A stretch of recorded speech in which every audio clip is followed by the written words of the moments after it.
ख़ासि मक़सदु हीउ वीडियो 9 क्लास जे शागिर्दनि लाइ ठाहियो वियो आहे त जीअं उन्हनि खे घर वेठे इम्तिहान जी तयारी करण में आसानी थिए। वीडियो पसंदि अचे त ॿियनि दोस्तनि ॾे बि शेयर करियो ऐं असांजे चैनल खे ज़रूरु सब्सक्राइब करियो। राब्ते लाइ जमशेद खान, WhatsApp नंबर 0301343134 सबक नंबर 2 9th क्लास जो हजरत इमाम हुसैन अलैहिस्सलाम। हजरत इमाम हुसैन अलैहिस्सलाम रसूलुल्लाह सल्लल्लाहु अलैहि वसल्लम जिन जी प्यारी न्याणी हजरत फातिमा ज़हरा अलैहिस्सलाम ऐं पाण सगुरा सल्लल्लाहु अलैहि वसल्लम जिन जे सगे सौट हजरत अली करमल्लाह वजह जन जा फर्जंद हुआ। हजरत इमाम हुसैन अलैहिस्सलाम जिन जी विलादत 3 शुअबान 4 हिजरी जनवरी 626 ते मदीने शरीफ में थी। संदन कुनियत अब्दुल्ला आहे। पाण सगुरन सल्लल्लाहु अलैहि वसल्लम जिन फरमायो आहे त हुसैन मुमा आहे ऐं मां हुसैन मां आहियां। जेको हुसैन सां मोहबत करे थो अल्लाह उन सां मोहबत करे थो। हिकिड़े भेरे पाण सगुरन सल्लल्लाहु अलैहि वसल्लम जिन जी जिन निमाज़ में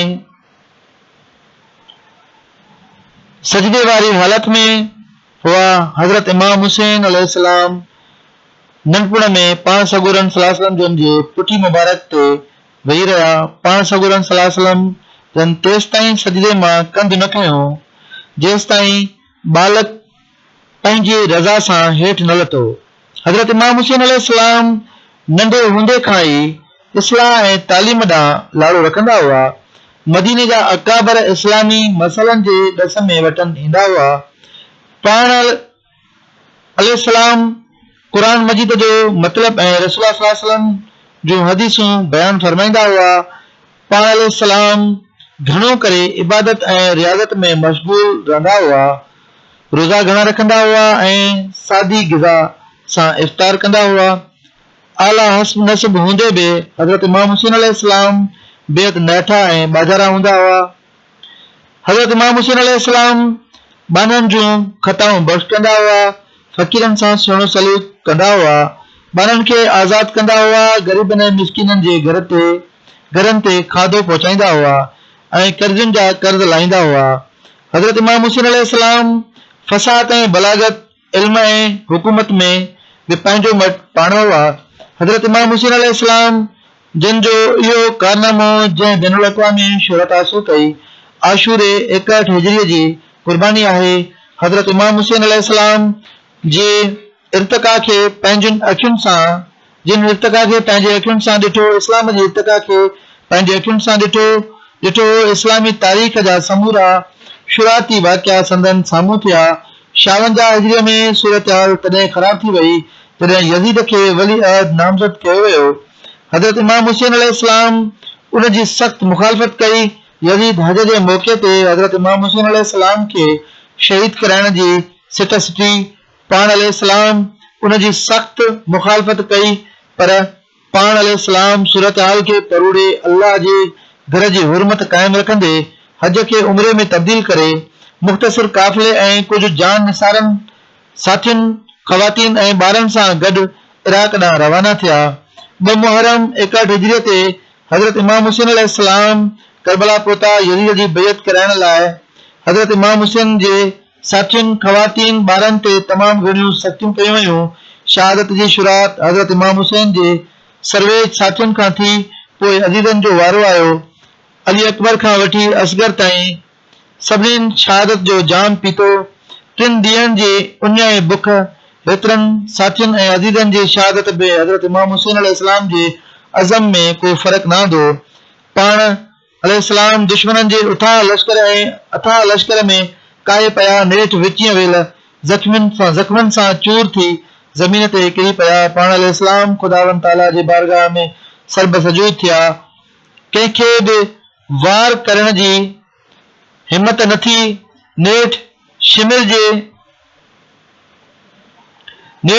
जी खुशीअ ते हजरत इमाम हुसैन अलैहिस्सलाम जो सिर मुबारक धड़ खां धाड़ कयो वियो। हजरत इमाम हुसैन अलैहिस्सलाम हक़ ऐं बातिल जे हिन जंग में दीन जी बका लाइ जेका कुर्बानी ॾिनी, दुनिया जी तारीख़ अॼु ताईं उन कुर्बानी ऐं इसार जो अहिड़ो मिसाल पेश न करे सघी आहे। मश्क अलिफ हेठनि सवालनि जा जवाब ॾियो। हज़रत इमाम हुसैन अलैहिस्सलाम जी विलादत कॾहिं थी? जवाब, हज़रत इमाम हुसैन अलैहिस्सलाम जी विलादत 3 शअबान 4 हिजरी जनवरी 626 ते मदनी शरीफ में थी। हज़रत इमाम हुसैन अलैहिस्सलाम कंहिंजी पाक हंज में पलिया ऐं निपना? जवाब, हज़रत इमाम हुसैन अलैहिस्सलाम ॿिन्ही जहान जे सरदार हज़रत मोहम्मद मुस्तफ़ा सल्लल्लाहु अलैहि वसल्लम, हज़रत बीबी फातिमा ज़हरा अलैहिस्सलाम ऐं हज़रत अली करमल्लाहु वजह जन जे पाक हंज में पलिया ऐं निपना। पाण सॻोरन सल्लल्लाहु अलैहि वसल्लम हज़रत इमाम हुसैन अलैहिस्सलाम बाबति छा फरमायो? जवाब, पाण सॻोरन सल्लल्लाहु अलैहि वसल्लम हज़रत इमाम हुसैन अलैहिस्सलाम बाबति फरमायो त हुसैन मूं आहे ऐं आउं हुसैन मां आहियां। जेको हुसैन सां मोहबत करे थो, अल्लाह ताला उन सां मोहबत करे थो।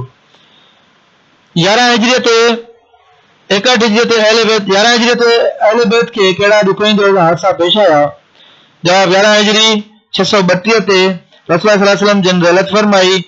3 जमादुल आखिर 11 हिजरी ते हज़रत इमाम हुसैन अलैहिस्सलाम जी अमर हज़रत बीबी फातिमा ज़हरा अलैहिस्सलाम रहलत कई। उन्हनि ॾुखोईंदड़ वाक़िअनि खे अहले बैत वॾे सब्र सां सठो। हज़रत इमाम हुसैन अलैहिस्सलाम नंढी वईअ खां कहिड़ो लाॾो रखंदा हुआ? जवाब, हज़रत इमाम हुसैन अलैहिस्सलाम नंढी वईअ खां ई इस्लाह ऐं तालीम ॾांहुं लाॾो रखंदा हुआ। सवाल, हज़रत इमाम हुसैन अलैहिस्सलाम जो इहो कहिड़ो कारनामो आहे जंहिं बैनुल अक़वामी शोहरत हासिल कई? जवाब, हज़रत इमाम हुसैन अलैहिस्सलाम जो इहो कारनामो जंहिं बैनुल अक़वामी शोहरत हासिल कई आशूरे 61 हिजरी जी कुर्बानी आहे।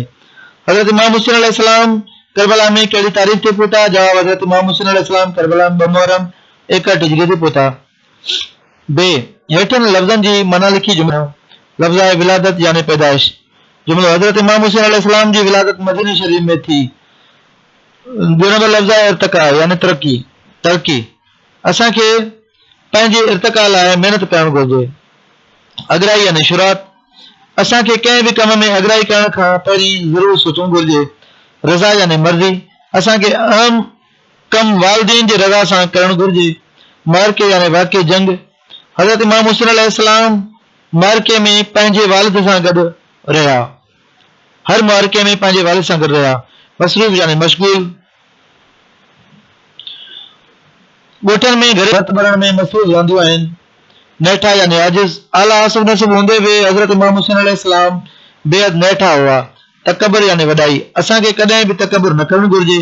सर्वेच यानी बहादुर सिर ॾियण वारो, असांखे आज़ादी सर्वेच माण्हुनि जे ॾिनल कुर्बानियुनि सबबु मिली। अज़म यानी हौसलो, असांखे सच जो साथ ॾियण जो अज़म करणु घुरिजे। खुशी यानी इश्तहाल ॾियारणु, चुच इशारो। जुमिलो, शिमिर जे होशीअ हज़रत इमाम हुसैन अलैहिस्सलाम जो सिर धड़ खां धार कयो वियो। बातिल यानी नाकूड़, असांखे कॾहिं बि बातिल जो साथ न ॾियणु घुरिजे। हेठनि इस्तिलाहनि जी माना लिखो। सुहिणो सलूक करणु यानी सुठो वर्ताव करणु। पंहिंजो मट पाण हुअणु यानी पंहिंजो मिसाल पाण हुअणु।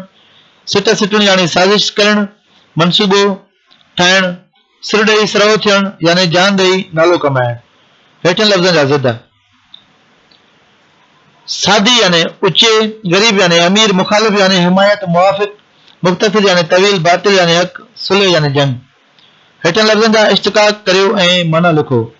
सैयदुल शुहदा, सैयद बराबर सरदार, अल माना जो, शुहदा शहीदनि जो सरदार। अहल बैत यानी अहल औलाद, बैत घर, नबीअ जे घर जा भाती। बाजारा यानी बाज रहम वारा, कंदड़ करण वारो, रहम कंदड़। बैनुल अक़वामी यानी बैन विच में। अल माना जो, अक़वाम यानी क़ौमूं, क़ौमुनि जे विच में, क़ौमुनि जो इत्तेहाद। सूरत यानी शकिल, हाल माना हलंदड़ हाल। सरब सजूद, सुरम यानी मथो, बे यानी में, सजूद माना सजदे में सिर हुअणु। इहो सबक़ ॿियो 9th क्लास जो। हाणे असीं 3 सबक़ ॾे हलंदासीं।